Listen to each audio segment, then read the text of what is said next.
Hello guys, എല്ലാവർക്കും പുതിയൊരു വീഡിയോയിലേക്ക് സ്വാഗതം. അപ്പോൾ ഇന്ന് നമ്മളെ കല്ലുമോളെ മൂന്നാമത്തെ പിറന്നാളാണ് കേട്ടോ. അപ്പോൾ ഞങ്ങൾ രാവിലെ തന്നെ അമ്പലത്തിലൊക്കെ ഒന്ന് പോകാമെന്ന് കരുതി. അപ്പോൾ ആദ്യം പോയത് ഇടിമുഴിക്കിലുള്ള തെരൂർ അമ്പലത്തിലാണ് കേട്ടോ. അപ്പോൾ കല്ലൂന്ന് അച്ഛമ്മ വാങ്ങിക്കൊടുത്ത ഉടുപ്പൊക്കെയാണ് ഇട്ടത്. അപ്പോൾ രാമായണ മാസമൊക്കെ ആയതുകൊണ്ട് ഒരുപാട് ആൾക്കാർ അവിടെ രാമായണം വായിക്കാനൊക്കെ ഉണ്ടായിരുന്നു കേട്ടോ.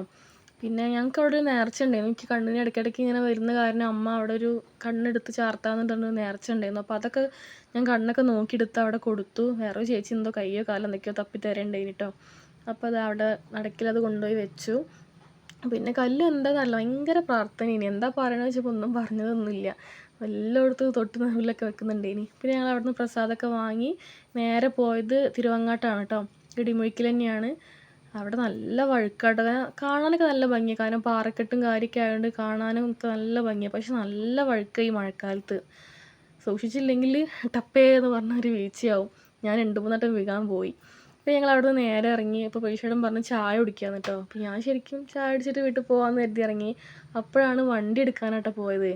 ഏട്ടനും ശ്രീമോളും നന്ദൊക്കെ അവിടെ ഉണ്ടേനി. അവരോടൊക്കെ നമുക്ക് ചായ കുടിക്കാമെന്നൊക്കെ വീട്ടിൽ നിന്ന് ഇറങ്ങുമ്പോൾ തന്നെ പ്രീശേട്ടൻ പറഞ്ഞിട്ടുണ്ടേനി. അപ്പോൾ ഞാൻ വിചാരിച്ചു ശരിക്കും അവരതിന് വന്നാവുമെന്ന്. പക്ഷെ ഒരു സർപ്രൈസ് ആയി പോയിട്ടോ. മോളെ പിറന്നാളിന് തന്നെ വണ്ടി എടുക്കാമെന്നുള്ളൊരു ആഗ്രഹം കൂടിയേനി. അങ്ങനെ എന്താ കല്ലു പിന്നെ കേക്ക് കട്ട് ചെയ്യാൻ വേണ്ടി ഡ്രസ്സൊക്കെ മാറിയിട്ടോ. അങ്ങനെ വലിയ ആഘോഷം കാര്യമൊന്നുമില്ല. കുറച്ച് ബലൂണും കാര്യമൊക്കെ വീർപ്പിച്ച് അവിടെ വെച്ചിട്ടുണ്ട്. പിന്നെ അധികം ആളും ഇല്ല. എൻ്റെ വീട്ടിൽ നിന്നും ഞങ്ങളും മാത്രമേ ഉള്ളൂ. പ്രീശേട്ടൻ്റെ അച്ഛമ്മ മരിച്ചിട്ട് അതിനകത്ത് ആയിട്ടൊന്നുമില്ല. അപ്പോൾ പിന്നെ ഞങ്ങൾ വലിയ പരിപാടിയൊക്കെ നടത്തൊന്നും വേണ്ട എന്നൊക്കെ കരുതിയിട്ട് തന്നെ ചെറുതായിട്ട് ഒന്ന് നടത്തിയിട്ടോ. പിന്നെ കല്ലുവിൻ്റെ 2 പിറന്നാളും എൻ്റെ ഏട്ടൻ അവിടെ ഉണ്ടാവാറില്ല. അപ്പോൾ ഈ പിറന്നാളിനും ഇവിടെ ഉണ്ടേനി കേട്ടോ. അപ്പോൾ അതൊരു സന്തോഷമായി. പിന്നെ എല്ലാവരും കേക്കൊക്കെ കട്ട് ചെയ്ത് അങ്ങോട്ടും ഇങ്ങോട്ടൊക്കെ കൊടുത്തിട്ടോ. പിന്നെ കല്ലുവിൻ്റെ പിറന്നാളിന് വെച്ചാൽ ഹാപ്പി ബർത്ത്ഡേ പാടാൻ വേറെ ആരും വേണ്ട, കല്ലു തന്നെ മതി. അവളത് ലാസ്റ്റ് വരെ അതിങ്ങനെ പാടിയോണ്ട് നിൽക്കുകയാണ്. എല്ലാവർക്കും കൊടുക്കുമ്പോഴും അതൊക്കെ ഇങ്ങനെ പാടിയോണ്ട് നിൽക്കുക. പിന്നെ അത് അച്ഛനും അമ്മയും എല്ലാവരും കൊടുത്തു. പിന്നെ ശ്രീമോള് കല്ലുവിനൊരു ഗിഫ്റ്റ് കൊടുത്തിട്ട് ഡ്രസ്സ് ഇനി ഒരു ഉടുപ്പ് കല്ലുവിന് നല്ല ഇഷ്ടമായി. കുറേ നേരം ഇട്ടൊക്കെ നടന്നിട്ടുണ്ടേനി.